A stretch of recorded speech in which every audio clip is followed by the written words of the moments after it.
अब रोडवेज को तो आप रोकने में लग गई राजस्थान की सरकार, तो रोडवेज के कर्मचारी को आप पेंशन ही नहीं दो। आपके कहने से यदि इंस्पेक्टर खुलेआम परिवहन विभाग लूट मचा रहा है और आपके कहने से कोई कहना ही नहीं मान रहा है, तो जो लूट हो रही है या तो बैरवा जी आपके पास आ रही है या मुख्यमंत्री भजनलाल शर्मा के पास जा रही है, जो नंबर प्लेट के नाम पर 200 करोड़ 300 करोड़ से ज्यादा इकट्ठे की। आज तक 1 रुपया नहीं मिला। यदि करप्शन हो रहा है तो मुख्यमंत्री की देखरेख में ही हो रहा है। काम करना नहीं करना बात की बात है। बीजेपी के नेताओं फोन तो उठाओ, अब तो 2 साल हो गए, आप ऊपर से कितनी वसूली करोगे, मारोगे? यदि प्राइवेट बसें बंद हो जाएगी तो राजस्थान में तो सर्विस ही नहीं है। रोडवेज तो वैसे ही, रोडवेज को तो मार दिया वैसे ही बीजेपी की सरकार। बहरूपीय विधायक वहां गए, उनको जबरन पानी पिला रहे थे लोग, हमें तो किसी नहीं पिलाया। देख लो वीडियो चल रहे हैं। मंत्री मुख्यमंत्री कहाँ है? मुख्यमंत्री भजनलाल शर्मा क्यों नहीं गया? गंदा पानी आ रहा था। अब हमारे यहाँ पे तो कोई बीजेपी की सरकार गोली चलाएगी ना तो गोली से गोली टकराएगी, ये ध्यान रखना। लोगों को पुराने बातों का पता नहीं है। लोग पानी मांग रहे हैं, गंदा पानी आ जा रहा है, वो इमरजेंसी को रो रहा है। नमस्कार, आप देख रहे हैं अपडेट इंडिया में, आपके साथ सोनू ढाका। आजकल आपने देखा होगा कि राजस्थान रोडवेज के कर्मचारी हैं, लगातार प्रदर्शन कर रहे हैं। पिछले दिनों भी एक बड़ा प्रदर्शन राजधानी में देखा गया। वहीं अब अलग अलग डिस्ट्रिक्ट के जो बस स्टैंड है वहां पर प्रदर्शन किया जा रहा है। कई मांगे हैं सर, उनका कहना है कि कलेक्टर को वो ज्ञापन देते हैं लेकिन सरकार सुनवाई नहीं कर रही है। क्या कुछ कहना है आपका? रोडवेज कर्मचारियों की हालत बहुत खराब है। उनको पेंशन का पैसा नहीं मिलता, तनख्वाह का पैसा पूरा नहीं मिलता। हमारी सरकार थी, हमने 500 करोड़ रुपए अलग से सहायता दी और तुरंत पेंशन दी, उनको पूरे लाभ दे दिए। पूरी लगभग समस्याएं हमने खत्म कर दी थी। अब ये राजस्थान की बीजेपी की सरकार 1 रुपया नहीं देती है। आप जानते हैं रोडवेज बसों में जो इंटरव्यू देने के लिए जाते हैं, एग्जाम देने के लिए, उन बच्चों को फ्री हमने किया। हरिद्वार जो जाते हैं, किसी की डेथ हो जाती है, उसमें फ्री हमने किया। ये तो कोई स्कीम ही नहीं लाए। ये जो बच्चे आ रहे हैं एग्जाम देने के लिए रोडवेज की बसों में फ्री में बैठ कर, ये किसने किया था? ये तो हमने किया था जब मैं परिवहन मंत्री था। हमने, कांग्रेस की सरकार थी, गहलोत सरकार के समय हमने किया। ये कैबिनेट में फैसला हुआ और हमने फ्री किया। आज लाखों बच्चे फ्री में बैठ कर आते हैं एग्जाम देने के लिए, उनको टेंशन नहीं है पैसे हो या नहीं हो। अब ये सारी योजना रोडवेज को लेकर हमने, लेकिन रोडवेज को अलग से मदद की जरूरत है। ये भारतीय जनता पार्टी की सरकार क्या घोषणा तो कर देती है, बसें खरीद ली, हमने ये कर दिया और हमने पैसे दे दिए। दिए कहाँ हैं? रोडवेज का कर्मचारी सबसे ज्यादा परेशान है। आपने रोडवेज को ठेके पर दे दिया पूरा, और ठेकेदार मजे ले रहे हैं, रोडवेज का कर्मचारी रो रहा है। निगम के जो अनुबंधित बसें ले रही है, कर्मचारियों का आरोप है कि लगातार जो प्राइवेटाइजेशन है वो बढ़ रहा है, जिससे जो रोडवेज के कर्मचारी हैं उनकी भर्तियां नहीं हो रही, जिससे उन पर जो वर्कलोड है वो बढ़ रहा है। देखिए, रोडवेज के कर्मचारियों की भर्ती और पेंशन, उनकी हालत बहुत खराब है इस वक्त। जब हमने उस वक्त लगभग 1000 करोड़ रुपए अलग से दिए राजस्थान रोडवेज को, तब जाकर रोडवेज खड़ी हो पाई। क्योंकि रोडवेज रिलीफ की योजना, यदि रोडवेज चलेगी तो राजस्थान चलेगा। रोडवेज जब गांव में घुसती है, रोडवेज की बस या शहर से गुजरती है, तो लोगों की आंख में चमक आ जाती है। रोडवेज मतलब मेरी रोडवेज, मेरी बस। रोडवेज का मतलब है मेरी बस। हर गांव का आदमी चाहता है प्राइवेट बसें चाहे कितनी चले, लेकिन जब रोडवेज चलती है तो गांव की आंख में चमक आ जाती है। आज रोडवेज चले ली मारा गांव सु मजो आ गयो साहब, रोडवेज भेजो साहब। खाचरियावास में मैंने रोडवेज बसें अंदर मेरे खुद के गांव में कहा रोडवेज भेजो, मैं प्राइवेट बसें आ रही है ना, बोले नहीं नहीं साहब रोडवेज भेजो। तो अब रोडवेज को तो आप रोकने में लग गई राजस्थान की सरकार। तो रोडवेज के कर्मचारी को आप पेंशन ही नहीं दोगे, पेंशन के पूरे लाभ उसको नहीं मिलेंगे, उसके बच्चों की शादियां हैं, परेशानी है, तो फिर रोडवेज का भर्तियां नहीं हुई तो रोडवेज चलेगी कैसे? तो आप तो रोडवेज को बंद करने की तैयारी राजस्थान की बीजेपी की सरकार कर रही है। क्योंकि पिछली बार जब वसुंधरा जी की सरकार थी तब हमने आंदोलन किया था, और उस वक्त मैं सचिन पायलट दोनों वहां गए थे रोडवेज बस स्टैंड पर। हमने बड़ा आंदोलन क्रिएट किया था राजस्थान में, तब जाकर रोडवेज, नहीं तो ये तो उसी को प्राइवेटाइज कर देते। फिर हमारी सरकार आई, हमने फिर वापस, ये क्या प्राइवेटाइज करने के चक्कर में बीजेपी हमेशा इनको मारती है, निगम वगैरह बोर्डों को, निगम को। हमने वापस इसको खड़ा किया पैसे खर्च करके, 1000 करोड़ रुपए की सहायता की। तो अब 1000 करोड़ रुपए की सहायता रोडवेज को करनी चाहिए, जिससे रोडवेज खड़ी हो सके और रोडवेज बसें गांव गांव तक, शहर शहर तक पहुंच सके। परिवहन मंत्री डिप्टी सीएम प्रेमचंद बेरवा लगातार जो बसों में गए, जो औचक निरीक्षण किया वो भी किया, लेकिन उसके बाद भी जो रवैया है, कर्मचारियों का कहना है कि जो ब्यूरोक्रेसी है वो हावी है। क्या ये आरोप सही है उनका? देखिए, प्रेमचंद बेरवा जी से मैं कहूंगा, मैं भी परिवहन मंत्री रहा हूं, वो भी परिवहन मंत्री है, उनको अपनी चलानी पड़ेगी। डिपार्टमेंट में उसकी चल नहीं रही है उनकी। इस राजस्थान में मुख्यमंत्री भजनलाल शर्मा की तो चल रही है, लेकिन अब इनकी क्यों नहीं चल रही है? ऐसा क्या है? उनको चलानी पड़ेगी। भाई आप मंत्री हो, आपके कहने से यदि इंस्पेक्टर खुलेआम परिवहन विभाग लूट मचा रहा है और आपके कहने से कोई कहना ही नहीं मान रहा है, तो जो लूट हो रही है या तो बैरवा जी आपके पास आ रही है या मुख्यमंत्री भजनलाल शर्मा के पास जा रही है। परिवहन विभाग खुलेआम लाठियां मारता है, वसूली करता है, टैक्स के नाम पर वसूली हो रही है, जो वो दूसरी वसूली भयंकर चल रही है। तो आप कंट्रोल तो करो अपने डिपार्टमेंट के ऊपर। आप यूं डर के तोड़ना होती है मंत्री पद चलाया जाता है।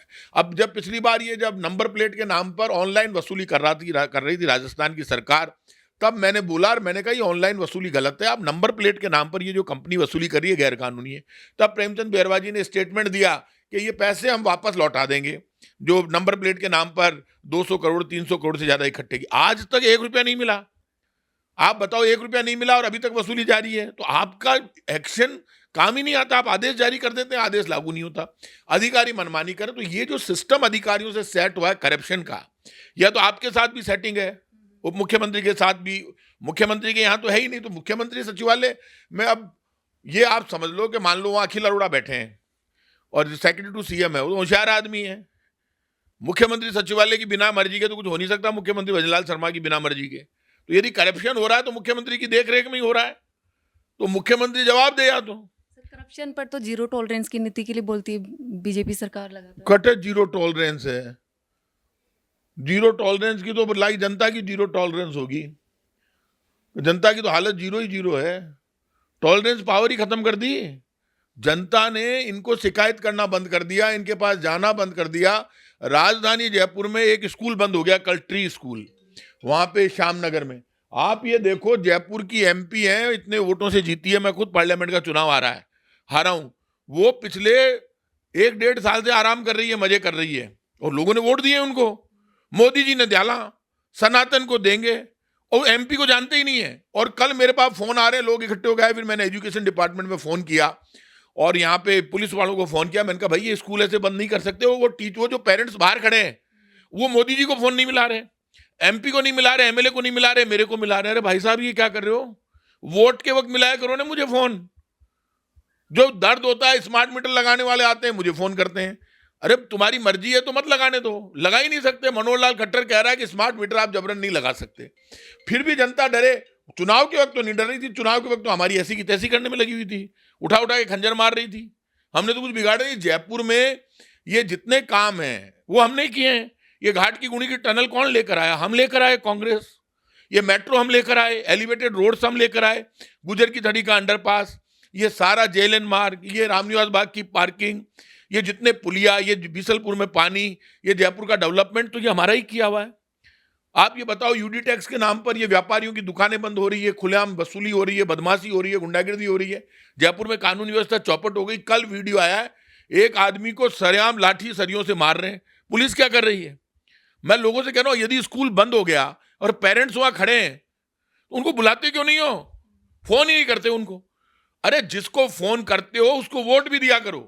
फोन मेरा मिलता है, मेरा चालू है फोन। मुख्यमंत्री का फोन बंद है, उप मुख्यमंत्री दिया कुमारी का फोन बंद है, राज्यवर्धन सिंह का फोन बंद है, आपके जयपुर के सारे एमएलएज का फोन, एमएलएज के पीए फोन उठाते हैं। मेरी आदत है, मैं खुद फोन उठाता हूं, वो तो आदत है मेरी। चलो हम मिनिस्टर थे तो भी फोन उठाते थे, हमें सब पता है जयपुर में क्या हो रहा है। अरे फोन तो उठाओ काका। काम करना नहीं करना बात की बात है। बीजेपी के नेताओं, फोन तो उठाओ। अब तो 2 साल हो गए, अब तो हनीमून पीरियड से बाहर आओ, फोन उठाना चालू करो। रो रहा है बीजेपी का कार्यकर्ता और जनता। कब जागोगे बीजेपी के लोगों? परिवहन विभाग से एक सवाल ये रहेगा कि जैसे जयपुर में 2 जो बनाए bus stand, Hirapura bus stand और ट्रांसपोर्ट नगर, लेकिन कर्मचारी ये बोल रहे हैं कि आज भी जैसे राजस्थान रोडवेज की बसें तो वहाँ रुक नहीं रही 200 फीट और नारायण सिंह सर्किल, लेकिन प्राइवेट बसें आज भी वहाँ रुक रही है। और जो ये कि मिली भगत का जो मामला है वो नहीं, देखिए, प्राइवेट बस वालों को आप फांसी नहीं लगा सकते। राजस्थान में 80% सर्विस प्राइवेट बसों की है। जो भी प्राइवेट बस चलती है, कार टैक्सी चलती है, और जो जितने ऑटो रिक्शा चल रहे हैं, ई रिक्शा चल रहे हैं, टैक्स देकर चल रहे हैं। रोडवेज सरकारी बसें भी अपना काम करती है, वो भी सही है, चले। लेकिन आप प्राइवेट बस वालों को मारो मत। इन्होंने क्या किया, कार टैक्सी के वो कैरियर काट दिए और चालान भी कर दिया 1-1, 1.5 लाख। मारोगे क्या? आपको क्या राइट है किसी का? चालान भी कर रहे हो, वसूली भी कर रहे हो, पैसे दे दिए प्राइवेट बस वाले ने तो ठीक है, नहीं उठा के उसका चालान कर दिया 1-1.5 लाख रुपए का। प्राइवेट बस टैक्स देकर चलती है, आप ऊपर से कितनी वसूली करोगे? मारोगे? यदि प्राइवेट बसें बंद हो जाएगी तो राजस्थान में तो सर्विस ही नहीं है। रोडवेज तो वैसे ही, रोडवेज को तो मार दिया वैसे ही बीजेपी की सरकार ने। इसलिए मारो मत। आप ऐसे कोई सिर्फ चालान करना, ऑनलाइन चालान करना, तंग करना, आम आदमी को भी तंग कर रहे हैं, कार टैक्सी वाले को भी तंग कर रहे हैं, ऑटो रिक्शा वाले को, ई रिक्शा वाले को, आप बताओ, थड़ी वाले को, दुकान वाले को, मकान वाले को, चारों तरफ भ्रष्टाचार है। पीसा दो और काम कर लो, ये क्या तरीका? गलत बात। ये बीजेपी की गुंडागिर्दी है। सर सुशीलपुरा में जो ये मामला आया गंदे नाले वाला, वो भी लगातार सर 1 महीने से, क्या सरकार इस चीज का वेट? आप राजधानी जयपुर में 2 महीने से गंदा पानी आ रहा है, 1,000 से ज्यादा लोग बीमार हो गए। कई चमचे खड़े होकर वहां बयान देते हैं, कई चैनल वाले बावड़े। अरे पब्लिक के पास जाओ ना, एक के घर में गंदा पानी आया, 1,000 से ज्यादा लोग बीमार हो गए। मैं वहां गया, लोग जिंदाबाद लगा रहे थे, और ऐसे बहरूपीय विधायक वहां गए, उनको जबरन पानी पिला रहे थे लोग। हमें तो किसी ने नहीं पिलाया, देख लो वीडियो चल रहे हैं। मैंने किसी से बात नहीं की, अपने आप भीड़ इकट्ठी थी वहां, और मैं अभी जाऊं अभी भीड़ इकट्ठी हो जाए। और मैंने जब इनसे कहा, मुख्यमंत्री और मतलब मेरे पास अधिकारी मिलने आए, सारे बड़े अधिकारी मिलकर गए जयपुर के, इन्हें एमएलए और मंत्रियों से तो मिलते हैं कि नहीं मिलते। मैंने कहा 24 घंटे में ये सुशीलपुरा में गंदा पानी बंद नहीं हुआ तो मुख्यमंत्री और मंत्रियों को पानी मिल पिलाऊंगा, गंदा पानी पिलाऊंगा, और तुम्हारा सचिवालय का कनेक्शन काट दूंगा। ठीक हो गया, 24 घंटे में इलाज कर दिया ने, लेकिन अब वहां पानी कम आ रहा है, जगह जगह बंद कर दिया। कई लोग चमचागिरी करते हैं वहां खड़े होकर, मेरे सामने आके बात करें ना। मैं यही जयपुर की सड़कों पर घूमता हूं और बिना किसी सिक्योरिटी के घूमता हूं। कोई किसी को गलतफहमी है ना बीजेपी की पुलिस को, बीजेपी के नेताओं को, बीजेपी के इन बहरूपियों के चमचों को, तो आए ना सामने। घूम रहा हूं ना मैं यही स्कूल कॉलेज यूनिवर्सिटी मेरी यही हुई है। मैं छात्र राजनीति से यहां तक निकल कर आया हूं। मैंने वहां भी हिसाब बराबर किया था, बीजेपी कांग्रेस सबका, राजस्थान यूनिवर्सिटी में। मेरा अपना इतिहास है, मुझे इलाज करना आता है, लेकिन मैं उनका इलाज ज्यादा करता हूं जो नकली हैं। दादा वो नहीं होता जो नकली होता, दादा होता है जिसको लोग दादा मानते। तुम तो फर्जी हो, बातें मारे, डींगे मारे, पानी पिला, बातें मत कर, डींगे मत मार। 50 पुलिस वाले लेके घूम रहा है मंत्री, मुख्यमंत्री। कहाँ है मुख्यमंत्री भजन लाल शर्मा? क्यों नहीं गया? गंदा पानी आ रहा था, लोग बीमार हो गए, जवाब क्यों नहीं देता? इतना घमंड। आपने छात्र संघ चुनाव की बात करी सर, छात्र संघ चुनाव आपके कार्यकाल से बंद है, अभी भी सरकार चलाने की बात नहीं कर रही है। बाबा अब छात्र संघ चुनाव करा लेना सरकार। हमारे कार्यकाल में तो विधानसभा चुनाव और छात्र संघ चुनाव साथ साथ आ रहे थे। बीजेपी तो बड़ी बातें कर रही थी, बड़ी बड़ी, हमने बंद करा दिया, तो तू चुनाव करा ले छात्र संघ के। ये पंचायत और निकाय चुनाव तो नहीं करा रहे, ये बदमाश है। सुप्रीम कोर्ट ने कह दिया, हाई कोर्ट ने कह दिया। दुख इस बात का, सुप्रीम कोर्ट हाई कोर्ट इलाज नहीं कर रहा है इन सरकारों का। यदि सुप्रीम कोर्ट हाई कोर्ट की नहीं चलेगी, वो अपने ऑर्डर लागू नहीं करवाएंगे, तो फिर लोग कैसे जिएंगे? आप बताओ, एक वो पवन खेड़ा बेचारा बोल गया, बोलना भी गुनाह है क्या? उसके घर पे पुलिस भेज दी दिल्ली में। आप किस किस को डराओगे? मेरे यहाँ ईडी भेज दी, अब और कौन सी भेजना बाकी है? हम तो तैयार बैठे हैं साहब। अब हमारे यहाँ पे तो कोई बीजेपी की सरकार गोली चलाएगी ना, तो गोली से गोली टकराएगी, ये ध्यान रखना। सोशल मीडिया पर आजकल जो सेंसरशिप लग रही है, उस पर जब विधायक गोपाल शर्मा जी से सवाल किया गया, तो वो बोल रहे हैं कि कांग्रेस में तो इमरजेंसी लग गई थी, तब सरकारें बर्खास्त कर दी गई थी, हमने तो नहीं करी। अरे कई लोग इतने बड़े फर्जी हैं।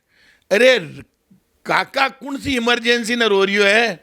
अरे नई पीढ़ी आ गई, इमरजेंसी लगे हुए हो गए 50 साल।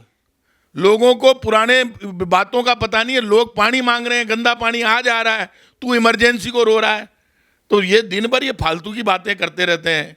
आज की बात कर, वर्तमान की। तेरे को वोट दिए पानी के लिए, भलाई के लिए, सच्चाई के लिए, अच्छाई के लिए, काम के लिए, विकास के लिए। आड़ा मुंह टेढ़ा कर करके और ऐसे बात कर करके, मुंह हिला हिला के। इतिहास क्या है इनका? इनके नकली इतिहास बताते हैं खुद का। इतिहास वो होता है जो सड़कों पर लिखा हुआ इतिहास बोलता है। हम चुनाव हारे हैं, लेकिन हमारा जो सड़कों पर हमने खून गिराया, पसीना गिराया, वो सबको पता है, बोलने की जरूरत नहीं है। और अभी भी तुम्हारे में अभी भी बुखार है कोई, तो यार बिगाड़ लो ना, यहीं रह रहे हैं सिविल लाइंस में, यही मुख्यमंत्री रहता है, यहीं मैं रहता हूँ। इन एमएलए की तो मैं बात ही नहीं कर रहा। जब मुख्यमंत्री और उप मुख्यमंत्री और मंत्री फेल हो गए, तो ये एमएलए तो कहीं दिख ही नहीं रहे। ये तो बिल्कुल ही यही है, चिलगोजे हैं। 21 अप्रैल को पचपदरा रिफाइनरी का उद्घाटन होने वाला है। मदन राठौड़ जी बोल रहे हैं कि कांग्रेस के कारण ये प्रोजेक्ट रुका हुआ था, नहीं तो कब का हो चुका होता। गलत बात है।